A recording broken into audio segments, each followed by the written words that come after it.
Isso porque o Eduardo Bolsonaro está sendo mantido por uma ajuda que é enviada pelo pai dele daqui do Brasil, o ex-presidente Jair Bolsonaro. Portanto, esse pedido da PGR também foi acatado pelo ministro Alexandre de Moraes, responsável por mais essa investigação, que tem ligação com as outras.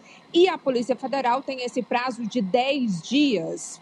Foi já no ontem, então, do ministro Moraes, que além do depoimento do ex-presidente Jair Bolsonaro, ele também já pediu depoimento de diplomatas brasileiros nos Estados Unidos e abriu a possibilidade do deputado federal Eduardo Bolsonaro ouvido, inclusive, por escrito. Na verdade, ser interrogado por escrito, não ser ouvido por escrito, ser interrogado por escrito e também ser intimado via e-mail. Isso para facilitar essa mais nova investigação. Também aqui no Congresso Nacional há movimentos. Agora há pouco, o líder do PT na Câmara dos Deputados, Lindenberg Farias, junto com o presidente do PT, o senador Humberto Costa, eles protocolaram no Conselho de Ética aqui da Câmara dos Deputados uma representação contra Eduardo Bolsonaro por quebra de decoro parlamentar e também quebra das prerrogativas constitucionais, abuso dessas prerrogativas constitucionais. Lindenberg Farias ontem reforçou o pedido de prisão que ele havia feito à Procuradoria-Geral da República. O motivo, como a gente já explorou aqui agora há pouco, é isso: de acordo com essas informações, o deputado atua no exterior para atrapalhar, inclusive, os processos contra o pai dele que andam aqui no país. Ari, o fato de ouvir Bolsonaro, entendo eu, é para saber se o ex-presidente concorda com o que o filho está fazendo. Obviamente. Concorda, apoia e dá suporte financeiro. Né? Concorda, apoia e dá suporte financeiro. Estou me antecipando ao que o Supremo vai apurar. Não, mas eles vão apurar isso, né, pelas declarações, pelo envio de recursos financeiros para ele se manter, pelas entrevistas nos podcasts, porque ele já falou bastante a esse respeito. Agora, fica o alerta. O professor foi muito correto na sua avaliação de que é preciso, sim, investigar essa conduta que nós já havíamos aqui apontado como uma conduta não apenas indecente, mas criminosa mesmo, contra a nossa soberania, contra as nossas instituições.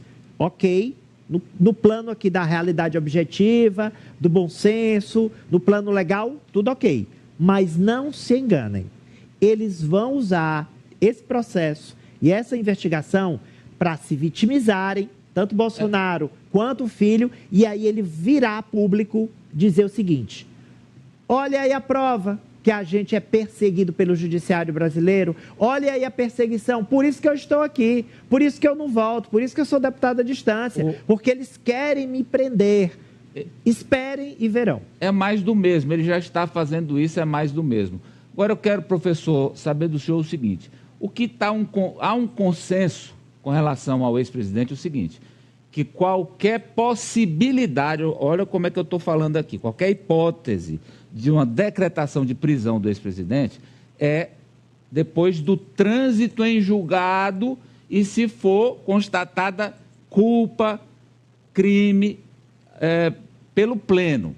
Imagino eu que seja assim, ou pela turma do Supremo. Imagino que esse é um consenso. Mas, aí entra a minha pergunta. De acordo com o que ele falar nesse depoimento à PF, alguma medida cautelar pode ser feita pelo Supremo, professor? Pode, mas eu não creio que faça. Por quê? É verdade, você resumiu muito bem a questão.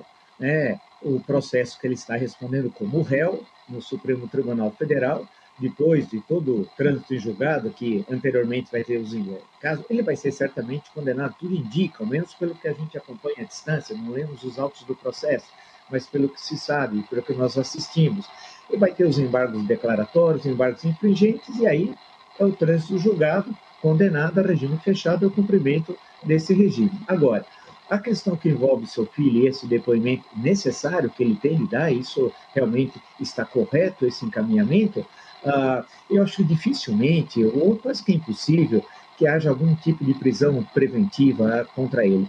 Pode haver, sim, prisão preventiva se ele, por exemplo, conclamar, a clamar aí por golpe de Estado outra vez, por manifestações de rua violenta, etc. Algo que configure um crime, ele pode ter uma prisão preventiva, mas não é o caso também. Então, eu acho que ele vai depor, não sei se vai pessoalmente, como é que vai ser feito esse depoimento. Ele está em Brasília, vai ser em Brasília, é mais fácil, e ele vai dizer que o que ele repetiu, o que ele disse publicamente, que é o dinheiro que ele está recolhendo do Pix, disse o seu ex-ministro do Turismo, o sanfoneiro, né? E vai ficar elas por elas nesse sentido. É mais para instruir o processo, presumo eu. Vamos colar agora com a manchete sua, France, que é o Eduardo fazendo ameaça